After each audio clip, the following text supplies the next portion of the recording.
you very much for the invitation. It's a great honor for me, and especially a great pleasure to be here in London for this very special occasion, this wonderful exhibition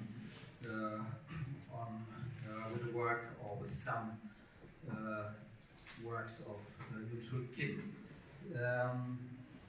In a specific way, and we might circle around this theme during the discussion.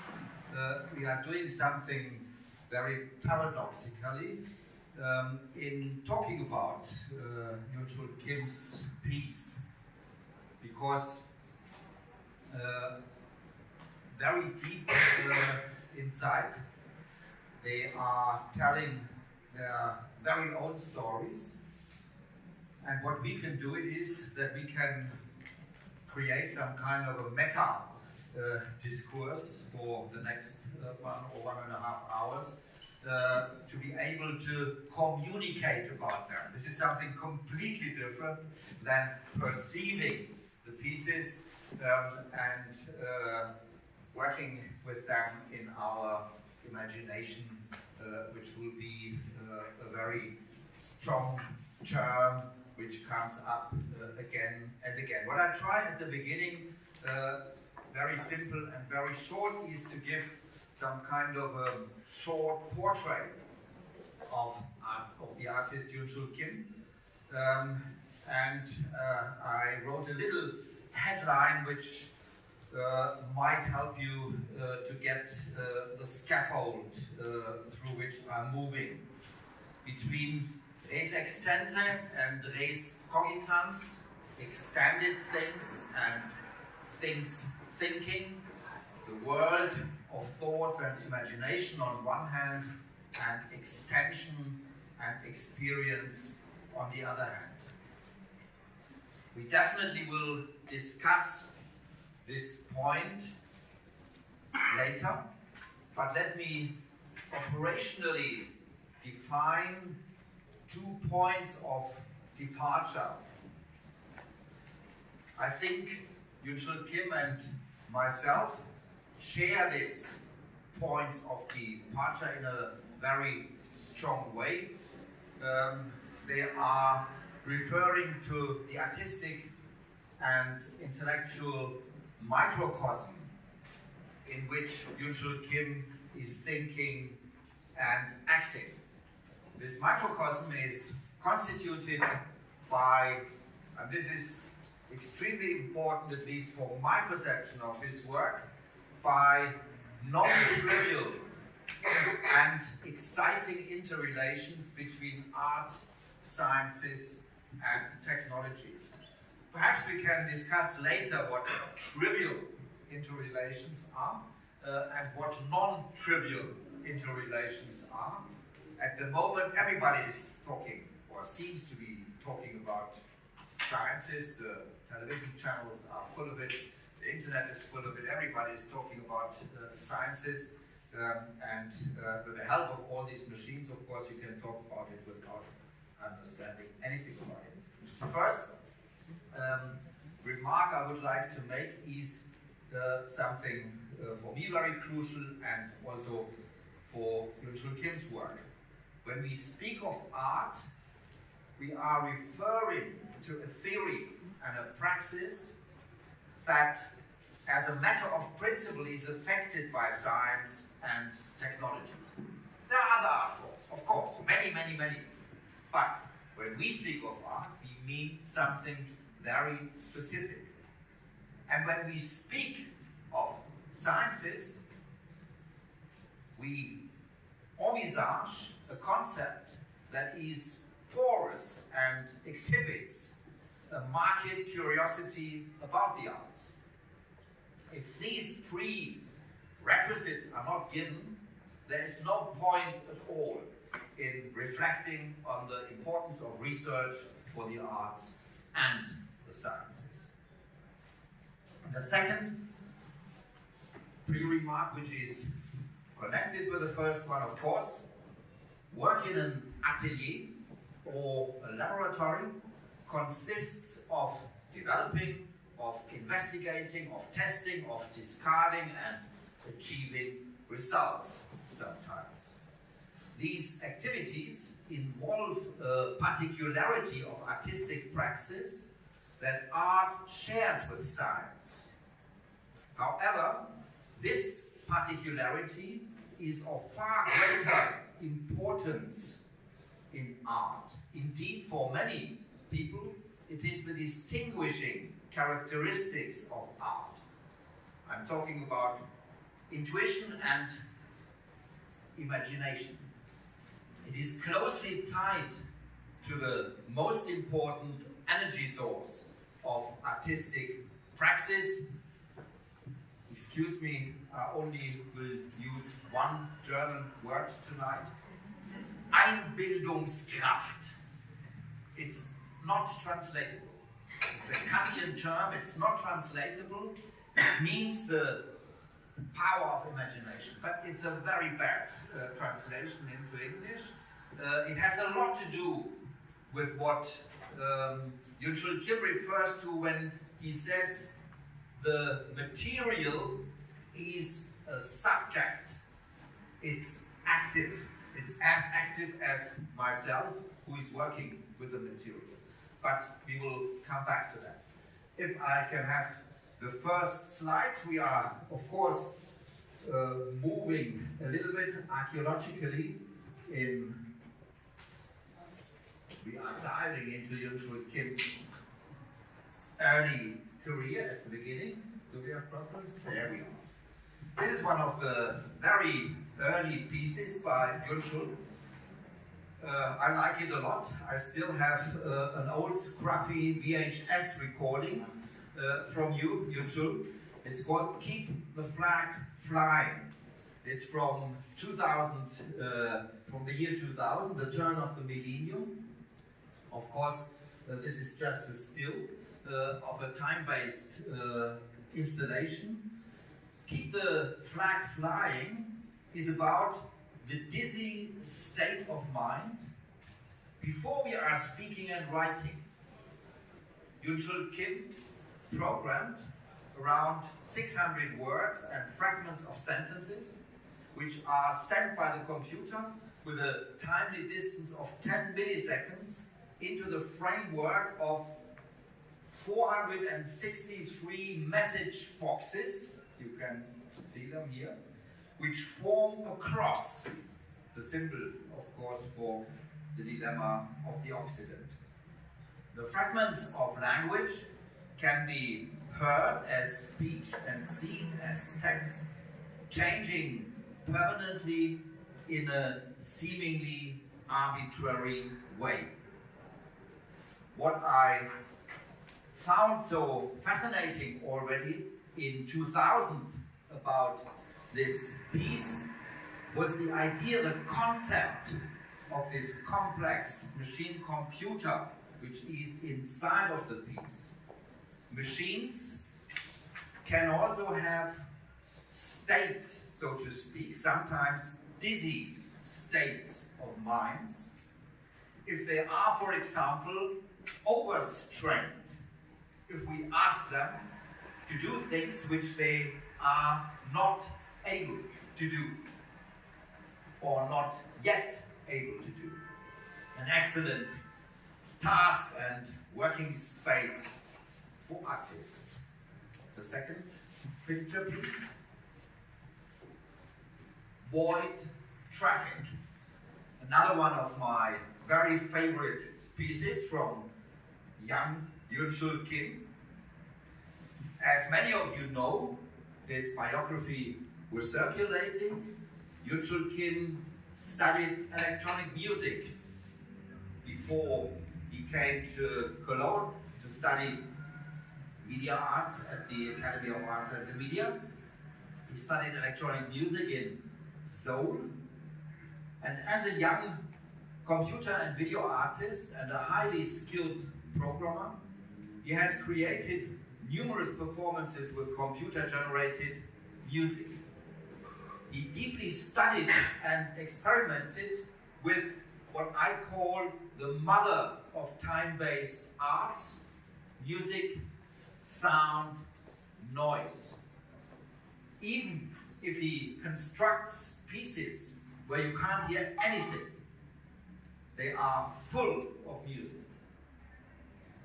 This is a wonderful aspect of Yunchul Kim's work. At the same time, on the other side of his qualification, so to speak, Kim is a highly sensitive, intuitively working artist who finally relies, at least as intensively, on the algorithms and mechanical laws of his instruments as on his imagination. This active force which enables us to go through the abstraction of knowledge systems into the concretion again, and especially into the concretion of beauty and of sensation. This is the core sense of Einbildungskraft, of imagination, to be able to go through abstraction, through the abstraction of a concept, for example, or an idea, into concretion again. Wilhelm Flusser, the great media philosopher from Prague, named this acting, this action, projection. To project something through abstraction into concretion. And this is, of course, the core of the activity when you are working with advanced technology and scientific concepts.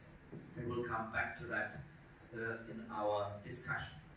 Video traffic from void traffic from 2003 is an early net-based installation written in C open source language, visualizing and dramatizing the email flow at our academy in 2003. A beautiful aesthetical comment on the ambivalence of overflow and emptiness of daily internet communication in a quite early stage, which helped me a lot, thank you very much, Yunchul, to think about media art as a sensation of the past. Latest, when I was confronted with pieces like that, I knew it's over with media art and the attraction of media art. We are going into a different kind of future, and Yunchul Kim, not only with this piece, I come back to that at the end, helped me a lot to think about that. Yunchul is always reading a lot. At this time, he was reading Peter Handke, the strange Austrian writer, and quoted him in the context of his piece, and I repeat this quotation because it's so beautiful, and I translated it into English, perhaps wrong, but you won't realize it because you don't know the German. Dream noise, as if the whole house was full of thawing cockchafers. Dream noise. Here we can see already very clearly one of the strong motives in the artist's work, the stream, fluidity, becoming, everything is moving. Of course, we have to imagine this as an endless stream, what you can see here as a still on the screen. Fragments of text, of sound, of image, all translated into data, are moving dynamically. Void traffic is a roaring ASCII code poetry. A roaring ASCII code poetry. 2003. Please, the next one. This is something I also like very much and very unknown. Even Yunchul does not have it really available anymore because I think he gave it away as a gift, the object, the installation, to a collection somewhere. In Mainz. In Mainz. Yeah, in Mainz, in Germany. The piece is called Stormy. You might see here these 5 letters in the screen. burned in the front of the cathode ray tube. He was projecting these 5 letters. The word story, of course, is also a wonderful allegory on television, but this is another story. He was projecting it so strongly that these words, the symbols, the letters became part of the materiality of the cathode ray tube.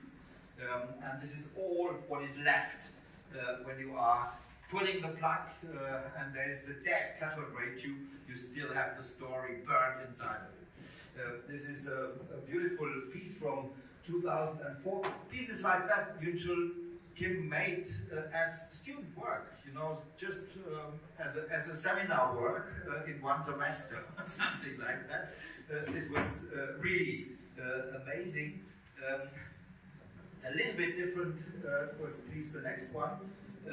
Hello World from 2004. By the way, Yunchul, Udo Kittelmann in the Hamburger Bahnhof has pitched the title of your piece for his last exhibition in the Hamburger Bahnhof. I was very angry with him because he wrote it in the same way. So he definitely pitched it, and he was in Cologne at that time when you did this work. Hello World, a beautiful installation where we can see already a lot of these elements which are presented here in the exhibition. For centuries, so I would like to introduce this piece like that. For centuries, modern science, technology, and art outspent themselves in trying to make the invisible visible, the imperceptible perceptible.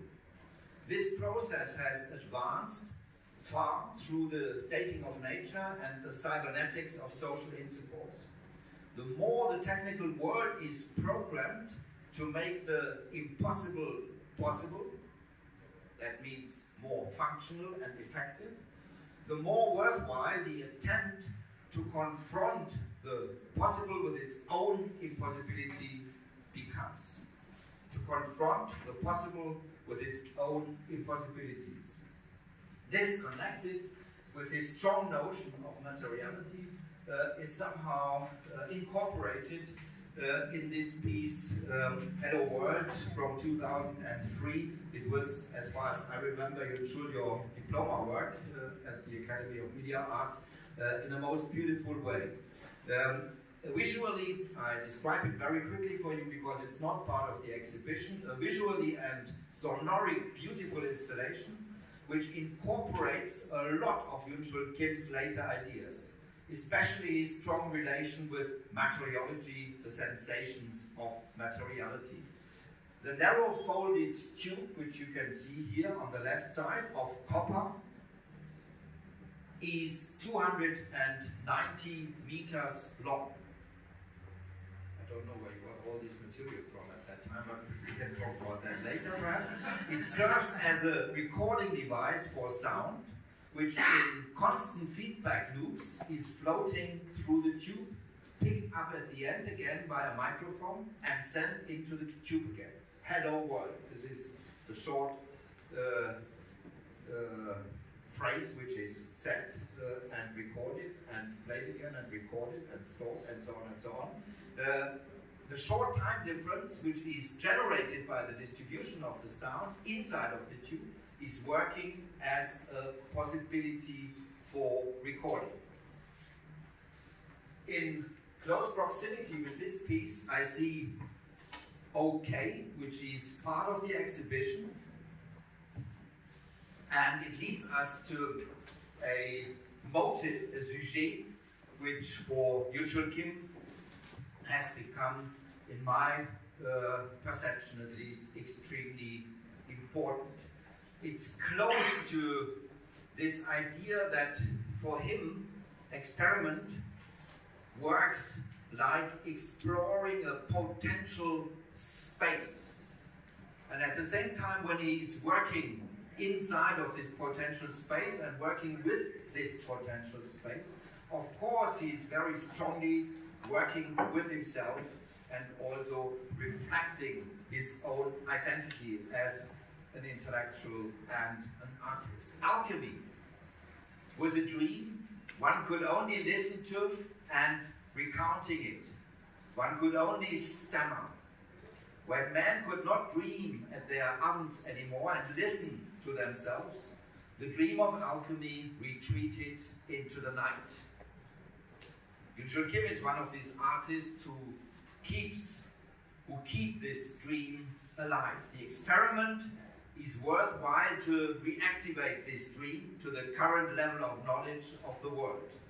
The cosmic or however we want to call the universal is indispensable in the creation of individuality's identity and articulates itself manifoldly in the things and the way they have been assembled, mixed, and shaped. It depends on us, and especially on artists, to articulate that which the things themselves are not aware of.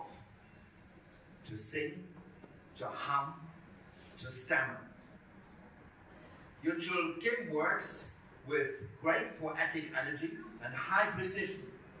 In recent years, he has made a series of complex artifacts that combine heterogeneous materials, liquids, colors, chemicals, and different metals that, through computer-aided and electrochemical or electromagnetic interventions of the artist, transform into kinetic, time-based artifacts, often producing sounds, not necessarily, but very often producing sounds. And here we are again, the roaring of the cosmos. Okay, this is the next piece, which is inside of the exhibition. The artifact from 2007 is located in this precarious terrain. Kim names it Symptom Generator. We could also call it generator of surprises. According to the artist, it is a Pata physical machine. Kim has invented a technical object constructed from computer scrap metal that looks like DNA transformed into a sculpture. The thing vibrates, sings, hisses, and crackles. It behaves like an electric organ. Installed under a glass dome, the viewer can examine this techno-aesthetic sensation like inquiring after a patient's health. Under observation, the lively artifact changes constantly from one state to another. Machines also can have states. We mentioned that already, like works of art. Epiphora, the next image, is from the same phylum of work and from the same period of time. Epiphora, Yunchul Kim often refers to Greek mythology with his titles of the pieces. We will discuss that later with Argos. Epiphora, which translates from the Greek as unstoppable tears, a wonderful word. Epiphora, unstoppable tears. It has been developed as a fluid kinetic organ around 2009, 2010. It has crossed the boundary between natural technical things and oscillates between the two realms of existence. Magnetic sensitive fluids appear to communicate with each other over distances with the exhibition space, although they are in separate containers. This is something also highly, and I only mention it here explicitly at this point, this is also something highly political. Many of his works, of Yunchul Kim's work, are inside a strong political rumoring. But he doesn't talk about it and he doesn't write about it, which is great. You have to find out by yourself. In this case, it's a strong metaphor on the status quo of techno-based communication systems. It was Guy Debord who said once, the head of the situationists, telecommunication connects, but it can only connect what has been separated. And this ambivalence and this paradox situation of connecting and separating is very strongly inside of Epiphore. Here we have a piece which is at the moment on exhibition at the ZKM. It has been part of our wonderful exhibition on Ramon Llull, the great thinker and inventor of logical machines from the 13th century, the great Catalan philosopher. Yunchul Kim is part of this exhibition with two large pieces, and we are moving now at the moment to Lausanne in Switzerland, and we'll show the piece there. In a very fascinating way, Yunchul Kim combines material, electronic, and mathematical algorithmic aspects of our reality. He demonstrates contemporary alchemistic practice at the highest level. In recent years, Kim has built a series of complex artifacts in the pataphysical tradition which combine heterogeneous materials such as liquids, paints, chemicals, and various metals in a poetic dynamism. The title of the installation, Flare, refers to the flare solution that can be seen moving in the glass reactor. And in addition, and again we have one of these rumoring secret meanings inside of the piece here, in addition the work refers to the both non-transparent and influential lobbying that Flare Solutions Limited, this is a big company which has created already many scandals worldwide, Flare Solutions Limited performs for the global oil and gas industry. I will come to the end, don't worry. I will not talk about the Trinity, the triple of the Cascades project here in the Korean Cultural Center. We will discuss that in a second. Argos, the cosmic ray detector, and impulse and tubular. This is the next image. This will be the subject of our discussion in a second, but at the end, let me come to a piece Yunchul Kim knows that, and when I talk about and think about his work, I have to talk about this wonderful piece, which now has some, let's say, aunts and sisters and brothers inside of the exhibition. And with great excitement, I can see that Yunchul Kim is following this track, this trace of his work constantly and very strongly. What you can see here, you can't see anything. You can see some strange structures, black on white, and this, let's say, disappointment when you are coming from a distance and look at this piece and you don't see anything but just a wake structure is part, of course, of the work of Yunchul Kim. It's called self-portray.jpg. It's one of Yunchul Kim's most unusual works. He made it in 2002 in the first version. Meanwhile, there are later versions, which we are showing in Karlsruhe at the ZKM. It shares its main gesture with his electrochemical drawings. At first sight, it disappoints, as I said, all expectations that we entertain of the piece of an artist working with advanced technologies. On a large sheet of finest white Japanese paper measuring 83 and 134 centimeters in the first version, curious signs have been written, or rather painted, with great precision in black drawing ink. Scientific and philosophical thought projected down to its hardcore presence. The text, more precise, written signs. Closer inspection, when you are approaching the piece, reveals that these are not just any signs. but the character set of the ASCII code. If one were to count the characters, one would arrive in the first version at the impressive number of 58,806. In an extensive meditation exercise of several months, Yunchul Kim inscribed the character into the skin of the paper. And this is a gesture of work which he shares again with the alchemists.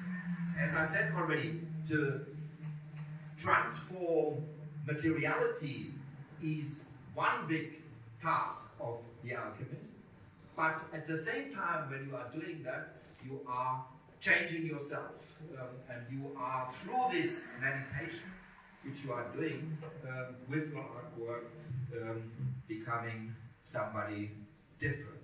The result of this Sisyphean task is a work with a high aesthetic appeal and a special use value as a surplus.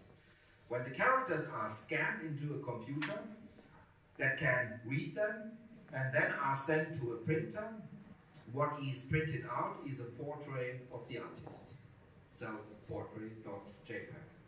However, this is just a third level on which the work exists and is perceived. Self-portrait.jpg succeeds as art in any case, irrespective of technology-based art. It does not need electronics to be performed. It simply hangs on the wall. That is beautiful. That I know about the work's technological side enriches my reception of it, but it is not a precondition for its aesthetic enjoyment. I try to end with a poet-philosopher whose work has been and still is very important for Yunchul Kim, Gaston Bachelard, who is an important intellectual reference for Yunchul Kim. He differentiated between images of imagination and direct images, this is a quote, direct images of the material. Images of imagination and direct images of the material. The great art of Yunchul Kim is to constantly create symbioses of the two kinds, with a lightness that seems to say to us, look and listen. This is one word, although it is extremely heterogeneous. Thanks a lot for your attention.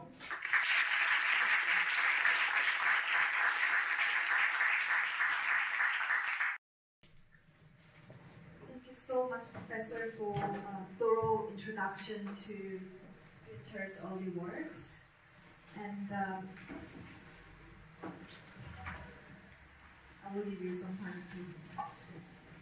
Actually, I wanted to start with a question about this trivial. You mentioned the term that you mentioned, trivial relationship between art and science and non-trivial. But I will start with Yunchul because I want to give you time to progress. So Yunchul, so maybe we can start discussing about this relationship between art and science. When we are talking about interdisciplinary practice between the two, I think we kind of presuppose a dichotomic relationship between the two. So how would you articulate your relationship with the discipline of science, and how would you locate your practice in this discussion? Actually, it's really difficult question because so still a lot of people working in different media or science and technology, art and so on. So my experience with art and science and technology is, for me, is art and science is not art for science and also science for art. It is really something sort kind of making art. Therefore, sometimes people can easily misunderstand art and science. Means that artists learning science, then realize their theory or their practice. But I think for me, my practice with art and science is it's important because if you don't understand nature, you cannot work into nature. Therefore, I need scientific belief, and also I have to sometimes as with engineers and scientists or whatever, but very important is what is really totally entangled in my everyday life. If I work in a studio, sometimes I just steering the fluid, sometimes 3 months or 2 months, because I have to learn this natural synchronicity of the metals. So, You have mentioned about the Sir Arthur's notion of table, ordinary table. Would you be able to? So, people, last Castle document, the philosopher, I forget the name, was Graham talked about the Sir table.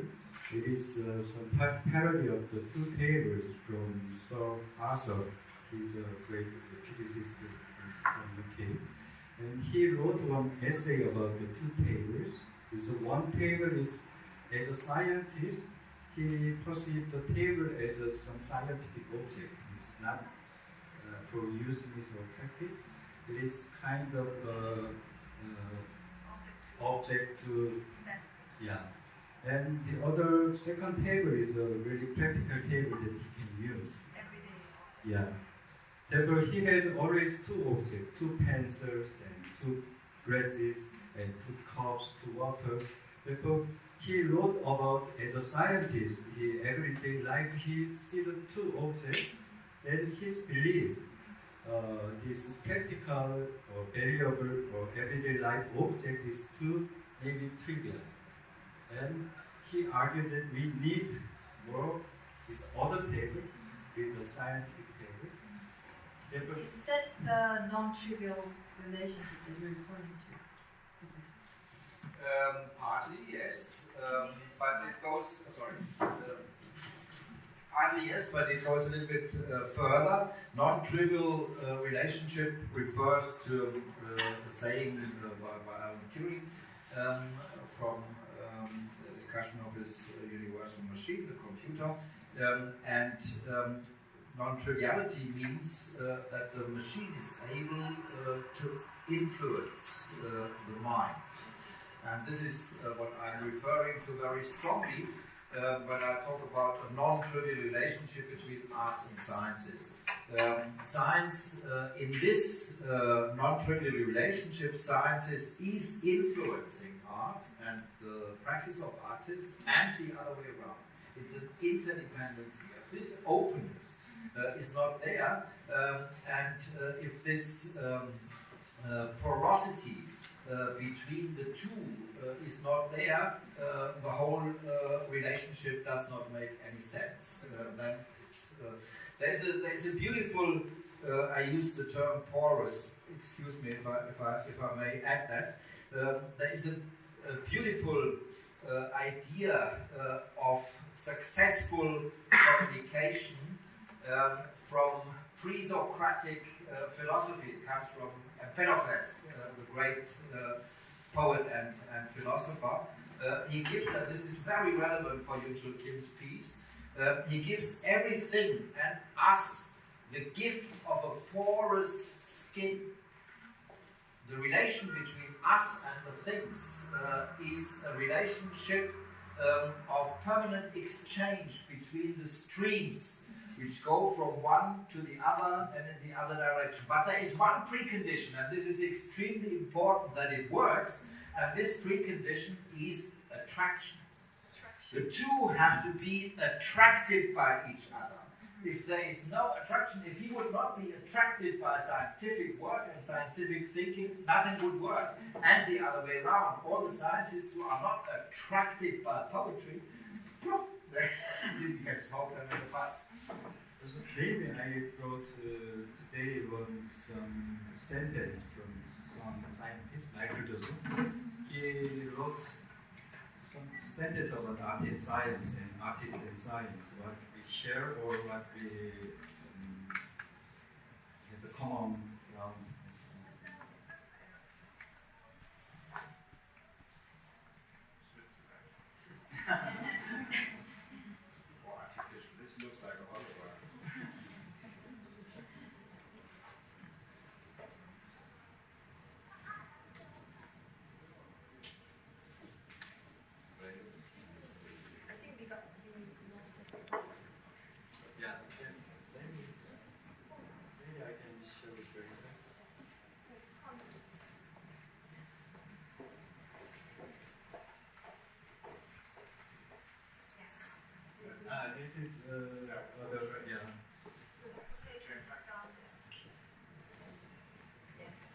So this is so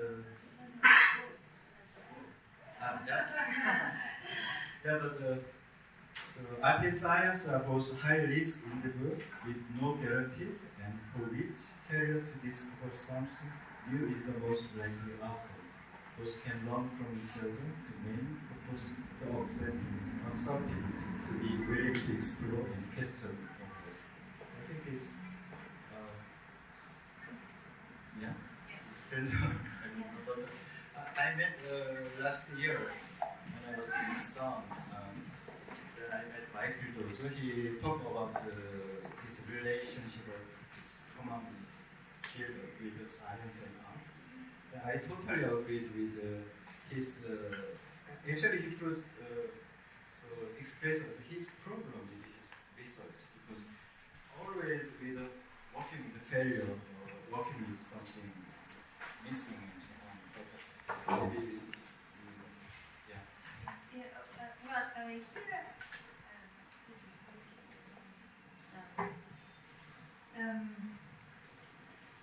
I think we need to put attention in the way we phrase or we use what is science. So we need to raise this question.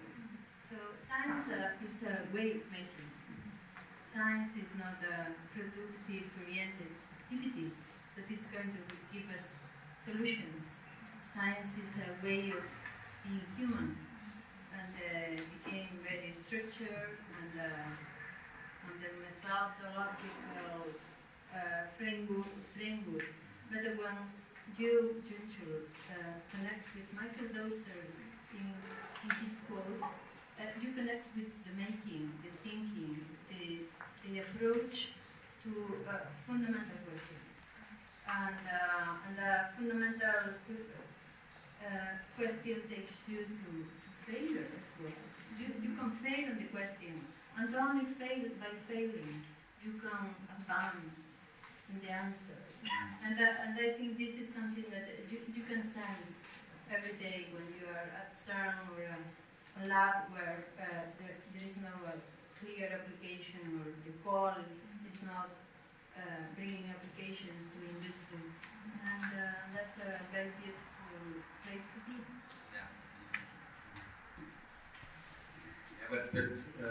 But if I may add, because I think this is a very important and very interesting discussion. On the other hand, I very strongly insist also on differences between arts and sciences. This is also very important to think. The making aspect is something which is connecting arts and sciences. In Greek, making means poiesis.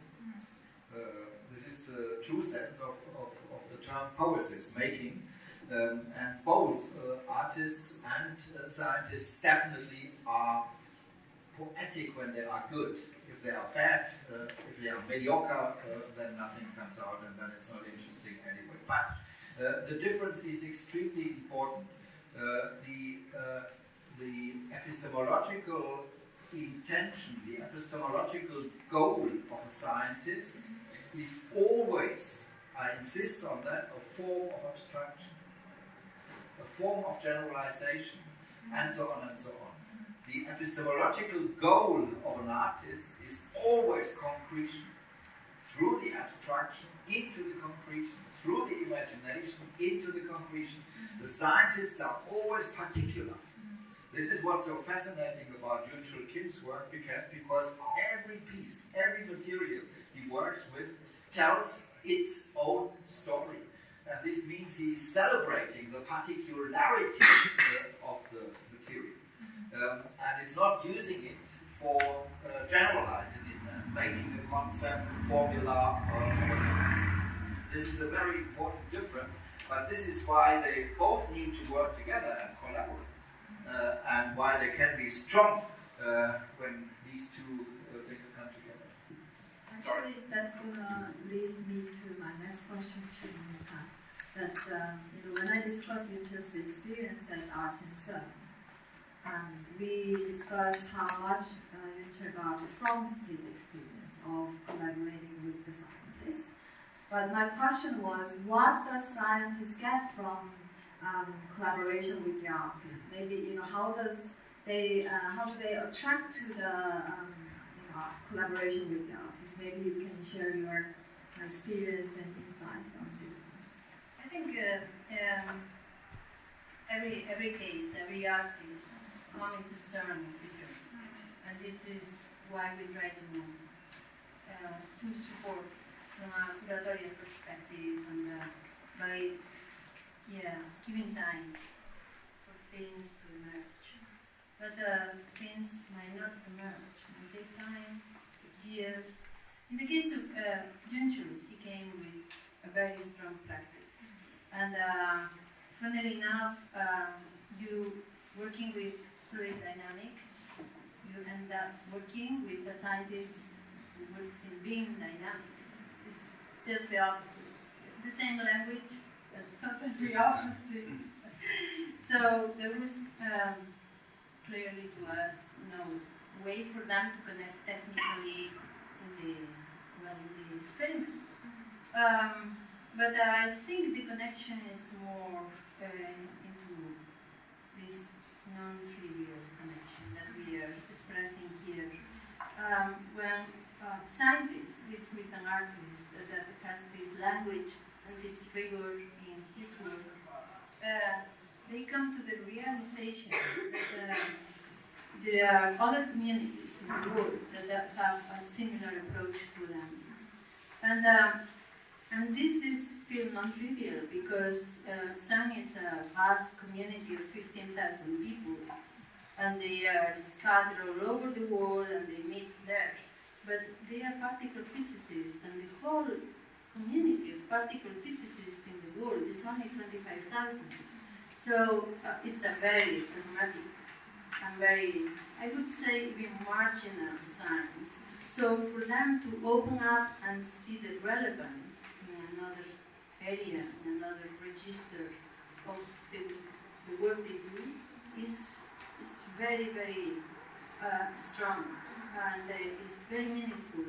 And so by saying this, it's not an interaction because it becomes productive in a very concrete way, but it's more an ongoing dialogue that is rewarding and satisfying to each of them. And this is the feedback I usually get from the scientists. Would you like to share your experience in this? It's really not easy to explain because very special actually area. That, so I lived in the campus, not outside of the cell. I really lived with the whole staff of science. Not only scientists, also there are a lot of engineers, also a lot of things with technique, and also there. For me, it's very interesting aspect is they have a theoretical physics, and there is also experimental physics. So I met both worlds.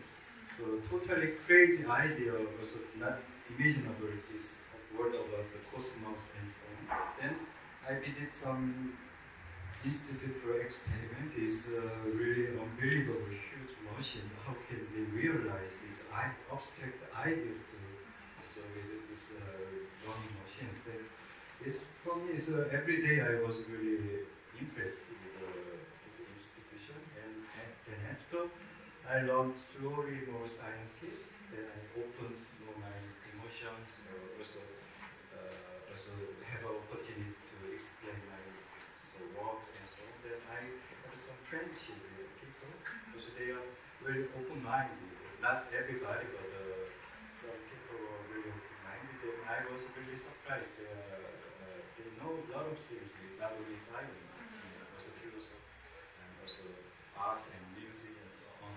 Yeah. In terms of laboratory, the reason why I like to show this picture is this is the picture of Yunchul's studio. When I first visited Yunchul's studio in Seoul, I was quite shocked because it wasn't, ordinary artist studio. Lots of beakers and chemicals, and he told me that he he was conducting a series of experiments within very strict protocols. So and then the Yunchul's research is done by his bodily engagement. So maybe all these complex machines that is shown at the exhibition is not factory manufactured. I mean, in our contemporary world, we see many artworks in a big size scale. Artwork are produced in the factory context, but this is really, in contrast to his advanced technologies, everything is very manually produced. It's an outcome of the hard labor. So I think the question that I want to ask to Yunchul is, how do you understand artistic research in your practice, and how does it affect your final artworks? So I think so one point is now I think it's different with scientists and artists. So my practice or artists. So I had one show in Berlin, 2013 or 14, and I showed one of the old pillars, this fluid, and one old man really stayed in the exhibition long time, and he introduced himself to me. That he is a professor. He was a professor in physics in MIT, so Harvard University. But now he is working in science, political science. I didn't get the money from the government to distribute to other regions. And he was really fascinated what I'm doing, because when he was young, he really worked with materials, and he made a lot of experiments. Every day he cleaned the beakers, because beaker is expensive, therefore they use more times and so on. But now his student is already made computing, because of simulations and to need to exact data and so on. Therefore, he really has kind of nostalgia with my experimental work. So he really wants to visit my studio, wants to see how it looks, your studio with a lot of material and so on. Like this picture, so I have a studio with a lot of materials, but I think different artists, for the scientists now working in this kind of field with a lot of simulations and theory with computation and so on. So I'm really working with really trivial way of feeling materials, just touching and really steering every day and waiting to dry. So sometimes I can accelerate because of the dry machines, but I'm really waiting and just touching the materials. But if I read science history, so 17th century or 16th century, they really eat the material to prove that some scientists was died, and they really prove electricity because they don't have a measurement. So universal machines, then they have to really give the 300 volt to the skin to have a feeling. Then I have a kind of this, I still am the classical scientist, because I don't have any special expensive microscope to really see the small world. Therefore, I have to find my own way to feel this material. Therefore, so people say, you're an artist, but you look like your lab is scientist. But sometimes I say, yes, it is scientist, like the scientist laboratory, but it is really maybe 17th century scientist. This is the picture that you showed me when you are So I would like to show one picture. I really love the one of the his name is Yunchul Kim, Yunchul Kim is a 17th century Korean painter. So maybe it is, I think his artist research is not new or contemporary because he wanted to really paint very fine his hair. But in East Asia, we don't use a pen like Western kind of tools. Therefore, he really wanted to make his own brush to draw these scene lines. Then he really found a lot of the brush makers, so they couldn't make his brush. He stopped to research to make a brush. Then he get the hair from the cat, hair from the horse, or hair from the other animals. Then suddenly he has an idea. Maybe so he knows the mouse hair is a very good elastic to draw his hair, but it's not enough good for his idea. Then he has a good idea because he catches the mouse from the sheep, and he made the brush that it works because the mouse living in the sheep they eat just lice because sheep has a they have a just limited materials. Therefore, has a different elasticity of the material. I think this kind of artist research is very interesting for me. Therefore, so artistic research is not contemporary keyword. It is we know this kind of making art. Making own tools and so on. If I may add a little bit, what Yunchul Kim is referring to is a relation to the material, which is a relation of respect of the same level. An artist does not look from a bird's eye view on the things. The bird's eye view is dangerous anyway because from there you can destroy things, you can observe things wonderfully, but you can also destroy them very strongly. This is the point of view of people who are sitting in aeroplanes and throwing bombs and so on. Bello is thinking a lot about that. The artist's relation to things is he's bending down to the material and looks at the things on the same level as the material is rubbering. And this is extremely important. When Yunchul Kim wants to investigate a vibrating or resonating art material, he has to bend down and look at it from the side, how it vibrates, and not from the top, which kind of figures it makes when it's vibrating. And this is also an ethical relation, which is extremely important. And when we are going into the current discussion on climate change, Bruno Latour's projects, and so on, we know that this kind of thinking materiologically and thinking with respect towards the things of nature, the things which are not identical with ourselves, is highly important. Do you think, if we play a bit this metaphor that I'm going to make, science and scientists are materials for artists, and they are getting close with respect and rigorous to sense it and to create a level of understanding that allows them to reach another knowledges, another phenomena that are very far from us because an artist, well, you created a muon detector, but the muon detectors at CERN are something made with 3,000 people. So do you think this?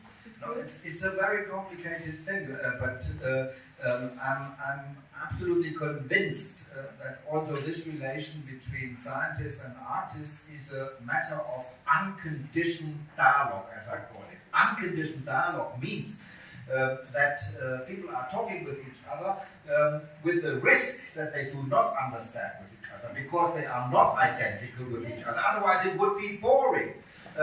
I learned I'm a media archaeologist and all the rest of the nonsense, but I learned not so much from so-called media theorists and so on and so on.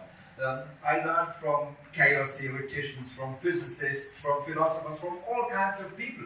When I went into their lectures, into their weekly lectures, Otto Rössler, for example, the chaos theoretician and endophysicist, I understood 10%. But this 10% would be what was great. This was the 10% my whole energy, my whole motivation was full of. And so this is very important. They do not need to understand each other all the time. This is not important, and this is a very important thing. This is why the cooperation between scientists and artists is still a matter of very elitist institutions, like CERN, like Max Planck, like Fraunhofer, and so on. They have the money to do that, of course, and they also have the scientists on a very high level. It's a question of the level. On a very high level of thinking, scientists and artists can understand each other very well. No problem at all. If it comes to mediocrity, then you have the walls. This is my field, this is I need to build a tent. And so this is a question of mediocrity. Transdisciplinarity and going across the borders is a question on the level of intellect and the level of artistic skills. Absolutely. I always, we bring 12 artists every year, and the selection is tough, and the competition is tough. We have many people wanting to come, but for us it's very important to give an opportunity in the right moment, but also to create an opportunity because the artist is going to bring a knowledge into the lab. And this is only through skills and rigor in their own practices. And yes, I can totally relate to you on what you are saying. It needs to be a non-conditional situation, a circumstance that can allow free thinking, free dialogue, and 10% of understanding each other. And also the craziness, the madness. I once had a discussion with a chaos theoretician, and he was also a quantum physicist, and he said to me, don't believe one quantum physicist who says that he is normal in his mind. They are all mad. All of them. Otherwise they will not be quantum physicists. Well, that's the comment that I've been giving to Yunchul all the time. You're crazy. And we're just witnessing the complex process of installing these works and exhibitions. I keep saying to him that you're crazy.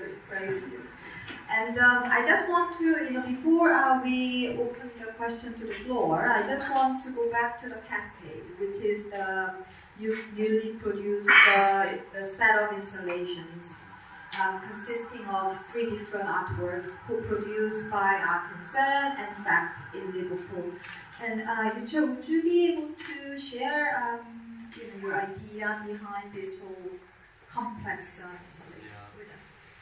So, actually, for me, is also very new with this work because maybe you already see this piece is very big.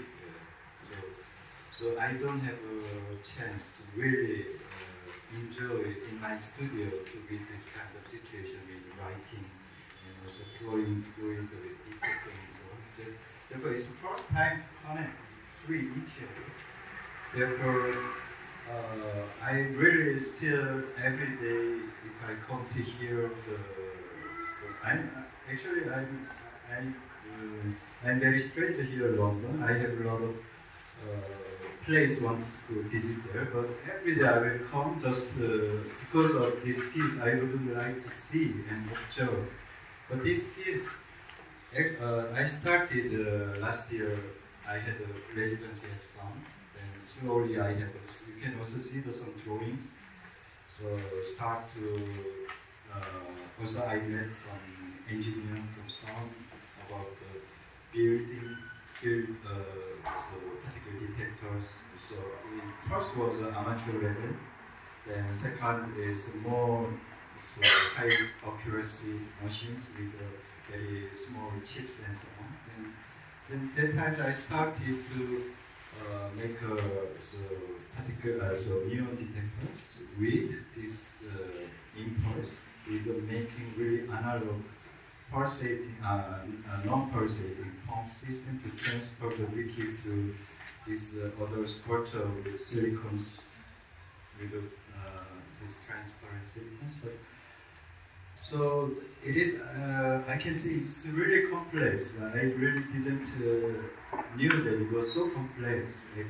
So still, so if I go back to hotel, then I come with some step our studio. We are coding still to observing how was today and next day how it changes and so on. Therefore, it is still tuning moment, but we are very happy to see every day.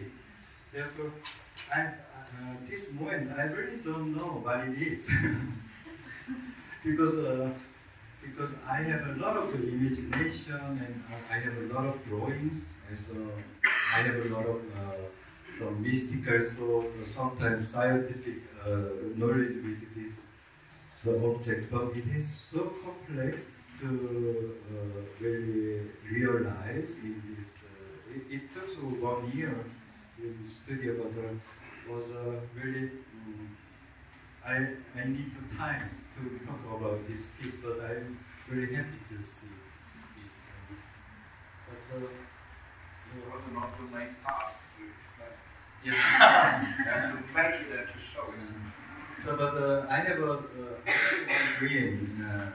Always I had a dream. Maybe you don't know maybe you don't know from the Western culture, but in Korean culture, every mother has a dream before to get a baby.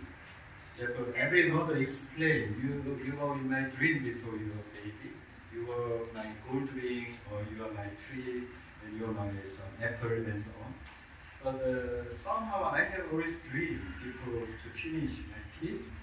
And so 2 or 3 months ago, I had a dream that there were some dreamscape with a lot of trees. And suddenly it comes from the earth, some really big snake came out. And it is moving inside of these trees. And next day I really drove this dreamscape. Then I realized this, it was this rock with this long tube. It's like a snake, and this chandelier forms of this this impulse, this kind of tree. But then I had this dream before this show. This is a dream like Ramanjul. Yeah. Ramanjul dreamt about everything he was defended. Yeah, so therefore I really want to interpretation of the symbol, what is the snake and what is the hanging tree upside down. And I found a lot of this Ramon's kind of alchemistic symbol of Tree of life. yeah, with Kabbalah of kind of this beautiful secular diagrams and so on. And I really didn't intend this this kind of symbols because I wanted to be more scientific approach. It was tough, but somehow I would like to show one picture. It's a Siberian shaman. How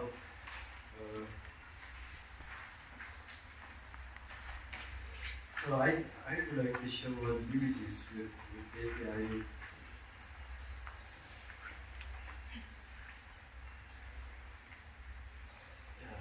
So I'm somehow this kind of feel these guys because they are maybe people say very non-scientific people or non-technological people, but they are they use totally different kind of thinking or living and it is kind of at times a high technological device to communicate with earth and heaven and with the humans. You asked me about where are you from art and science, and then I'm feeling I'm under some salt, like a salt table. It's kind of, I'm not a shaman, but sometimes I'm feeling that I want to connect with something with the nature, material, aesthetic, also some like problems, soul complexity, with sometimes I can understand their feeling, how they have this intensive of. They're the embodiment of different traditions, different state of traditions, right? Yeah. So if you have any questions to Yunchul or any of the panels, we'd like to invite you to ask us questions.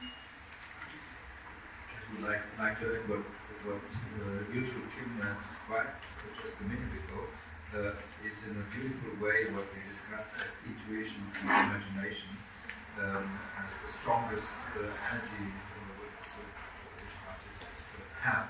This is extremely important. It's a different word than the formalizable word and the calculable word. This is not calculable. And the collision of the two is what makes things so exciting. Any questions? Well, just an idea. When you are doing Could you wait for the microphone? Sorry, no, I think it's loud enough. So when you are doing experiments with art, well, the space is quite big. so you seem to experiment a lot with art. And can you conceive this like a kind of theme? Like, Can you do what? Sorry, I didn't hear you. so when you are challenging the random of the material, is it a kind of game? Game. Yeah. Okay. What was sorry? So sorry. What So was your can you question? think about it like that as a game as well? Game. Yeah. Game.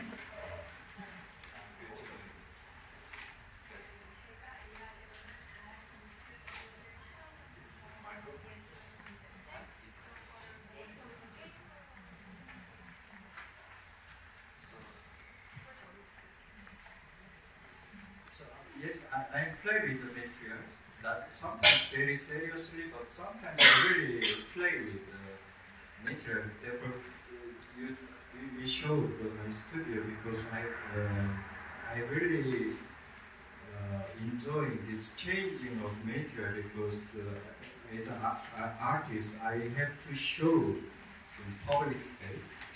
Therefore, I have to observe how it changes in summer and winter and spring and so on. Therefore, sometimes it totally changes this material. Therefore, it is sometimes I'm happy to see some materiality of the material, but sometimes very disappointed because it is fade away of this vividness of the material. Therefore, so it's very important not only seriously experiment, also I'm playing with different, so that's method, like a child sometimes. But this is, you use the term play, he used the term game. This is a different thing. Game is a tactical and strategical thing, whereas you used the term play, which is much more important than artists. For artists are one of the few professions in the world who can be children even when they are 80 years old or 90 years old. They can be children all over. They are asked to be children all over their life. And there are not many who are paid for that. This is playfulness. Game is something tactical, strategical, which is strongly connected with rules and so on. The students, in the true sense of the term, is playful There was one, yes.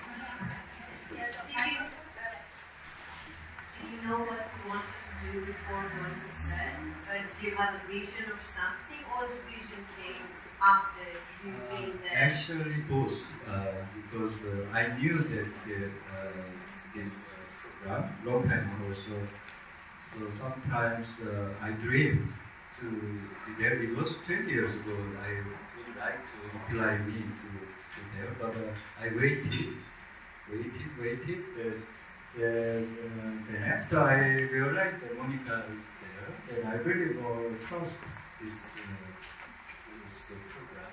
Then I reply. But also I should explain about this relationship with artist or creator, because I got some prize in Madrid. So Telefonica in Madrid is a big exhibition. Actually, Monica created this exhibition. I was the director. Yeah, director. I didn't create it. Then that times I brought one of my kids. It's really I worked really hard with one of my friends together. It's more than 6 months. We really built nice panel for fluid. Which fluid is you can see in the exhibition. Then setup. We are very happy to see this feeling fluid. And suddenly I heard the sound. There is something is broken. And slowly leaking the drop from panel. But you know this leaking is really scary if you see it, because leaking, you cannot really stop the leaking, because I told about our tour. I explained about how pressure is so how 얼마나 이 압력이 센지 상상을 못했어요. So you can imagine how strong is the pressure of these pillars. But I knew that, but I really want to make by myself. Then after we had a ceremony for award, but I knew that the panel is leaking, and I have to go there to show all VIP and people to show my piece, but it is leaking. Then so such a shame for me also. So I thought you were right, because this was a footage and was most beautiful piece, and that you were very brave to stage that piece, and we insist you, and we said yes, we want it. And you said that it's very heavy, and then we went yes, but we feel, and then it faded. But I never thought that this faded was negative. You felt it was a good thing that faded, because it tells so much about this very brave and challenging art practice. So therefore, I think it's really important to meet you, because if I was your position, I was entering maybe as an artist, but she was very cool. But in the day, I really cried. With my John friend, we really cried outside. You didn't cry for this exhibition, right? We ruined the exhibition, but it was nice show. But my feeling is that we kind of make some really big noise, but you kept doing it. Now the pieces that you have here are, it could be with the same issues that you kept fighting for, the materialization of an idea that is still challenging. Fluid dynamics is a crazy thing. It's scientifically it's still full of questions, and you are going forward and raising questions all the time with your installations. Therefore, this day was my turning point of making art, because so disappointed about my work. Then after a few months, I couldn't touch the work, because I was surprised with this moment. But after I slowly started again, and your battle against gravity. yeah.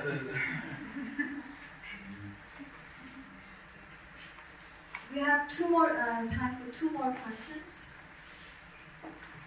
Yes.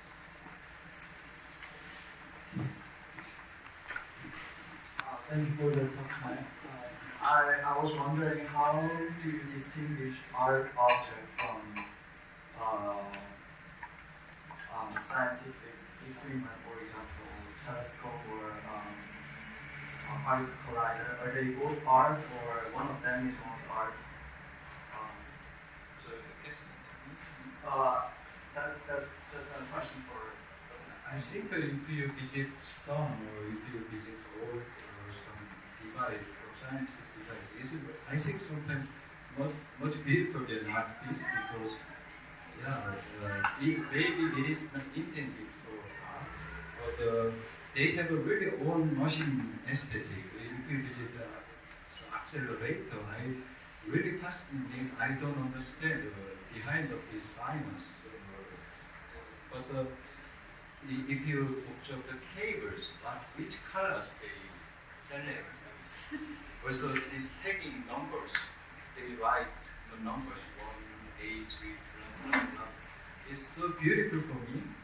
Therefore, for me, it's a kind of artifact. But in the different context, we cannot say it is art or some scientific device and so on.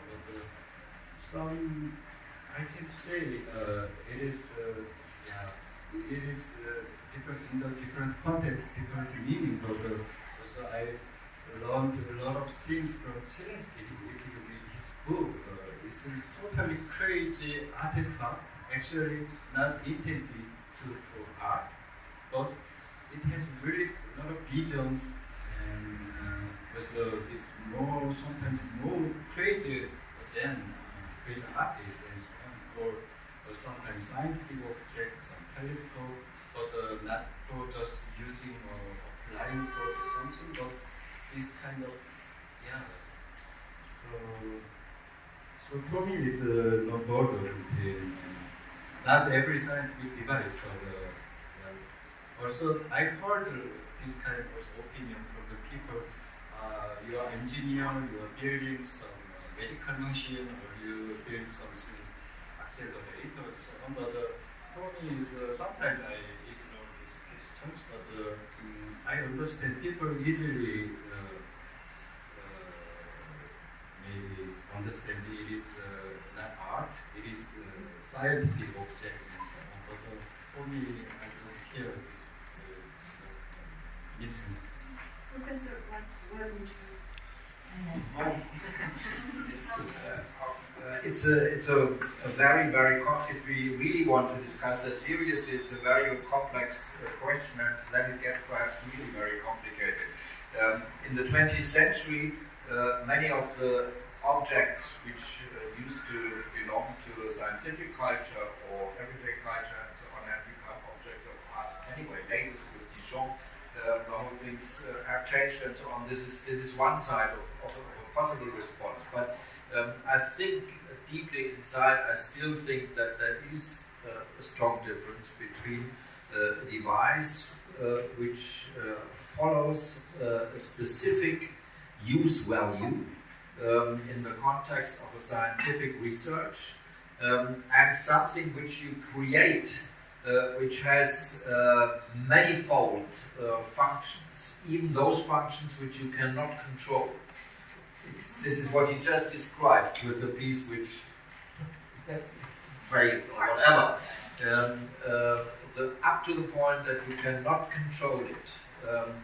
A scientific instrument would always be something which the scientist has in his hand. That means he can control it. But it's a very it's issues of usefulness and so on. We mentioned a few times the term pataphysics. This is a term which comes from Alfred Jarry, the great theater guy from the 1910s and 1920s, who developed this wonderful idea of a very, very precise technique, which is not useful. Those people who are working in this field are somehow also pataphysicists, because they don't need to be useful in a narrow sense of the term. they have other tasks and other ideas. Just may I add something? I mean, because when we did really not talk about Cascades, if I would have known that, I would have talked perhaps more about it. It's a beautiful piece. And it's beautiful also to go outside of the building and look inside and see the piece working. This is absolutely beautiful. And this helps us to understand this piece also as some kind of an interface to the cosmos, to the cosmos. It is an interface, you know, these are not so good, these lamps, but you know this Baroque chandeliers, which were used in the 16th, 17th century as interfaces to the cosmic outside world. This gesture of Cascade is very beautiful. To get the cosm down, which is of course impossible, but an artist can do that and let it play inside of the space here. This is really wonderful. Thanks a lot, Yunchul, for this wonderful piece.